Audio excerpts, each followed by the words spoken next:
Check-up médico. O que significa esse termo? E mais especificamente, quais exames você deve realizar a depender da sua faixa etária? É sobre isso que iremos conversar hoje e se você tem interesse no tema, segue o vídeo. Fala galerinha, beleza? Danilo Pereira, médico do esporte, mais um vídeo aqui no canal. E se você caiu de paraquedas aqui agora, se liga que terça, quarta, quinta e sexta, às 6h30, tem vídeo novo sobre o mundo, sobre o universo da medicina esportiva. Temas muitas vezes escolhidos por vocês, e o tema de hoje surgiu através de comentários recorrentes, de alguns seguidores, comentando assim: Danilo, quais exames eu preciso fazer antes de agendar uma consulta com você? Então vamos entender esse propósito. Por que é que você vai ao médico? Não é simplesmente para tratar um sintoma, para tratar uma doença, mas uma oportunidade de você ter um cuidado melhor para a sua saúde. E esse cuidado, ele vai vir de um primeiro passo: conversa, anamnese. Então, de maneira recorrente, eu pontuo aqui que o diagnóstico, um tratamento, condutas, é igual a um quebra-cabeça. Então, quanto mais peças de um quebra-cabeça a gente tiver, mais visível e mais assertivo fica essa ação. E aí essas primeiras peças, elas vêm da conversa, não de um resultado de exame. Isso são termos estatísticos, então a medicina baseada em evidência, a gente já tem números. Se você tem algum questionamento, algum sintoma, receio de doença, 65% dos diagnósticos, eles são feitos no momento da anamnese, que é justamente essas perguntas que o médico faz ao paciente. 30% eles são diagnosticados através do exame físico. Então, é o médico examinando o paciente. E apenas 5% através dos exames complementares. Então, os exames, o nome já fala, eles são complementares. Eles vão confirmar algum diagnóstico ou retirar a possibilidade de outros diagnósticos, caso tenha alguma dúvida, algum questionamento. Isso pensando numa gavetinha ali, promoção de saúde, rastreio de doenças. Quando a gente pensa em performance, segue a mesma lógica. Não é um resultado de exame que vai mostrar que você tem uma maior ou pior performance. E aí, para deixar essa linha do tempo, essa cronologia mais clara, existem instituições que recomendam quais exames, o que fazer a depender da faixa etária. Então está tudo muito bem definido. Medicina baseada em evidências. Aqui é ciência. Inclusive, não à toa, no meu canal eu tenho o selo do YouTube Health, de um médico credenciado aqui no país, porque justamente eu não estou falando coisas aleatórias. Vamos nessa. Se você está entre 20 e 30 anos, o que é que você chegando ao médico, o médico vai fazer de rastreio, vai fazer de pedido de exame? Ponto 1, exame físico. Checar a sua pressão. Mesmo que ainda não seja a faixa de maior percentual, porque acontece entre os 30 e os 50 anos, esse diagnóstico de pressão alta, algumas pessoas começam a desenvolver a doença um pouco mais cedo. E aí, esse é o primeiro ponto. Ponto 2, checar o colesterol. Em outros vídeos eu já comentei aqui que o perfil de colesterol, ele é muito mais genético que adquirido. Por mais que você tenha bons hábitos de exercício, bons hábitos alimentares, se existe uma falha no componente genético ali, em algumas coisinhas que a gente chama de enzimas, que controlam esses volumes, esses valores do colesterol ruim, que é o LDL, e o colesterol ruim e o colesterol bom, que é o HDL, então se está nesse perfil assim, um LDL alto e um HDL baixo, principalmente para esse aqui, existem medicações, dentre elas as estatinas, que vão sim, a longo prazo, reduzir a chance de eventos cardiovasculares. Nessa faixa já começa a aparecer alguns casos de colesterol alterado. Ponto 3. Alterações na visão. Então você precisa fazer uma avaliação com oftalmo. Ponto 4. Fazer um rastreio de câncer de pele, certo? Então ir a um dermato, ver aqueles sinaizinhos, às vezes que, não, isso é um sinal de nascença, mas uma coisinha que está com a borda irregular, um crescimento um pouco acelerado, que números, quando você tem vários sinais, então isso precisa ser avaliado. Ponto 5, rastreio de DSTs. Então, essa faixa é uma faixa que você começa a ser sexualmente ativo, então precisa ter as orientações de proteção para as DSTs, planejamento dos métodos contraceptivos. Então tudo isso tem que ser conversado e abordado entre os 20 e os 30 anos. Chegou na década entre os 30 e os 40 anos. O que é que muda? Você começa a checar também o perfil glicêmico. além da parte do colesterol, além de parte de pressão, o metabolismo do açúcar começa a alterar mais ou menos nessa faixa. Fazer também um check-up da parte dental. Para o público feminino, 2 pontos extremamente importantes. Fazer o Papa Nicolau. Na verdade, deixa eu abrir um outro parênteses aqui. A partir do início da vida sexual, você já tem a indicação de fazer o rastreio de câncer de colo do útero. Porque a infecção pelo HPV tem total correlação com casos de câncer do colo do útero. Então, principalmente para as meninas, e hoje a gente já tem recomendação também para os meninos, ao iniciar, então inclusive antes de iniciar a vida sexual ativa, fazer vacina para o HPV. Para os jovens, os adolescentes, quando forem ao médico, precisa fazer esse rastreio, essas orientações e indicar vacinação para o HPV. A gente chegou ali na faixa dos 40 anos, começa a fazer um rastreio mais intenso para sítios de câncer, principalmente para a parte do câncer coloretal. Então, a partir dos 45 anos, todo mundo tem indicação de fazer um rastreio para a parte do câncer, principalmente com um exame chamado de colonoscopia. E se você tem casos familiares recorrentes, você pega o número da pessoa com o diagnóstico mais cedo e diminui 10 anos. Então, por exemplo, principalmente familiares de primeiro grau, pai, mãe, irmão. Você tem 40 anos, mas você tem um caso de seu irmão, aos 42 anos, teve um caso de câncer de intestino. Então, a partir dos 32 anos, você pega, diminui 10 anos, a partir dos 32 anos, você já tem indicação de iniciar o rastreio para a parte do câncer coloretal.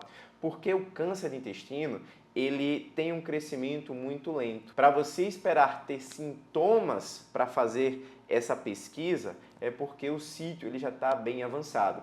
E esse crescimento lento são oportunidades de você pegar o exame, pegar a alteração logo no início. A gente tem que entender um ponto-chave. Os exames, eles são complementares e os exames eles foram feitos não para dar positivo. O exame foi feito para, se vier alterado, o pedido do exame para que essa alteração ela seja identificada no início. Não adianta você chegar ao médico e, não, eu quero cuidar da minha saúde. Eu preciso fazer 150 exames. Não é porque você está fazendo mais exame que você vai ter um maior cuidado pela sua saúde. Até porque existem alguns detalhes que eu preciso abordar aqui. Cada exame, ele não precisa ter 100% de acerto. Existe uma coisa que a gente chama de erro aleatório, que pode acontecer em até 5% por cada exame. E se você pega 150, você está pegando 5% de um, 5% de outro, 5% de outro. Então a chance disso aqui tudo ter alguma alteração, ela vai aumentando, obviamente, porque você está botando um número maior. E aí essas alterações, por vezes, induzem a investigações mais aprofundadas de maneira desnecessária. É como se você inventasse uma doença. E aí esse processo, além de ter a angústia, aquela ansiedade, intervenções desnecessárias, também tem um custo. Um custo tanto para o sistema público quanto para o sistema privado. Então, esses exames em excesso, Danilo, mas eu pago meu plano, eu quero usar. Mas todo esse acúmulo de exames feitos de maneira desnecessária, quando for no próximo ano, o aumento ali de 12%, de 15% da sua mensalidade no plano, pensa que esses pedidos aqui, sem necessidade, têm um custo, têm um impacto. O plano de saúde é uma empresa, e uma empresa vai visar o lucro.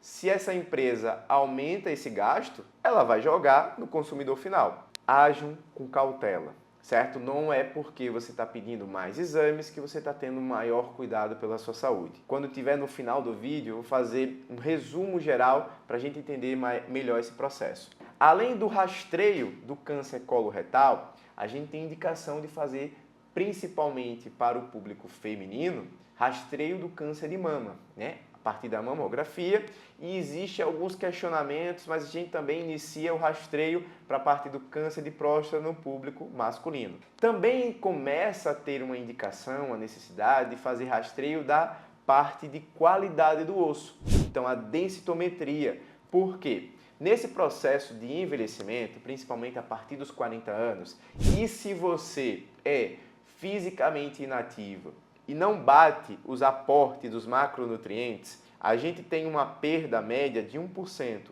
a cada ano, tanto de massa muscular quanto de massa óssea. E quando você chegar ali nos 70, 80 anos, aquela queda que, para mim, para o jovem, seria inofensiva, para o idoso, causa uma fratura de fêmur.